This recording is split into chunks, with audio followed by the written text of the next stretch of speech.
বাবু school আৰু এইটো TLM আমি প্ৰথম আৰু দ্বিতীয় দুইটা শ্ৰেণীৰ কাৰণে আমি মানে ব্যৱহাৰ কৰিব পাৰিম আমি প্ৰথমে টিএলএমটোত তেওঁলোকৰ আগলৈ নিয়াৰ পিছত আমি এখন খুলি দিম তাতে কিছুমান ছবি ওলাব ছবি তাই তাতে সুধিম মই এখন কি দেখিছা কটাৰী এতিয়া কটাৰীৰ প্ৰথম ধ্বনিটো কি ক তেতিয়া তাহাঁতক আমি ঘূৰাবলৈ দিম এখন এনেকৈ ইয়াতে ক কোনটো তেওঁলোকে দেখুৱাই দিব কটো আহিলে ধৰক এনেকৈ লৈ যাব আৰু এই খেলটো আমি উল্টাকেও খেলিব পাৰিম যেতিয়া আমি ধৰক ব আহিলে ক আহিলে তাৰপিছত ধ আহিলে এতিয়া ধৰে আৰম্ভ হোৱা ধৰ ধ্বনিটোৰে আৰম্ভ হোৱা যিকোনো বস্তুৰ ছবি ইয়াতে ওলাব এডাল বেলেগ মানে এই দুইখনৰ কাৰণে দুটা হেণ্ডলিং পইণ্ট আছে ইহঁতে তেওঁলোকক মানে আমি ল'ৰা ছোৱালীখিনিক মিলাবলৈ দিব পাৰিম কেতিয়াবা এই ধানলৈকে তেওঁলোকে মিলাই দেখুৱালে ধানটো ওলোৱাৰ লগে লগে ধৰে আৰম্ভ হোৱা শব্দ ধান বৰ্ণৰ পৰিচয় হ'ব আৰু লগতে একে ধ্বনিৰে আৰম্ভ হোৱা বস্তু এইটো প্ৰথম শ্ৰেণীৰ কাৰণে ব্যৱহাৰ কৰিম আৰু প্ৰথম শ্ৰেণীৰ কাৰণে ব্যৱহাৰ কৰিম প্ৰথম অৱস্থা তাৰপিছতে এইখিনি যে দিছোঁ এইখিনি মানে তেওঁলোকে যাতে প্ৰিণ্ট ৰিচ এটা এনভাইৰনমেণ্ট মানে ক্ৰিয়েট কৰিব বিচাৰিছোঁ যাতে তেওঁলোকে দেখি থাকি বস্তুবিলাকৰ লগত চিনাকি হয় প্ৰথমতে স্বৰচিহ্নখিনি তাৰপিছত আছে ছাৰ আৰু বেলেগ বেলেগ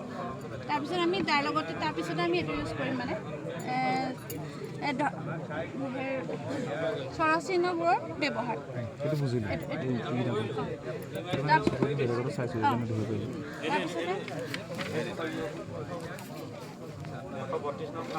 ইয়াতে আমি কিছুমান স্বৰচিহ্ন মানে যোগ হ'লে যে আমাৰ ৰথ হচৌকাৰ হ'লে ৰূপটো সলনি হয় তাৰ এটা হেৰি দিম যে ৰথ হচৌকাৰ দিলে ৰূপটো সলনি হয় তেনেকৈ ৰথ দীঘৌকাৰ দিলে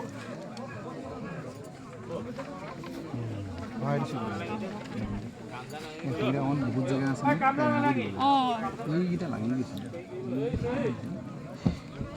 খুলিব পাৰি নেকি কিবা আছে নেকি দেখাওকচোন ইয়াতে আছে আমাৰ বিপৰীত শব্দৰ ধাৰণা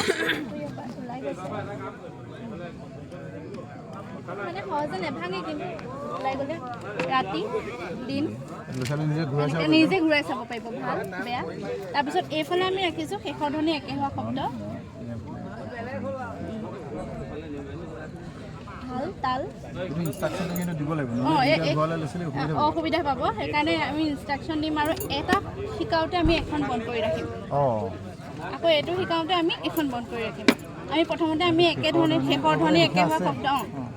শেষৰ ধ্বনি একে হোৱা শব্দখিনি আমি শিকাম তাৰপিছত আমি বিপৰীতলৈ যাম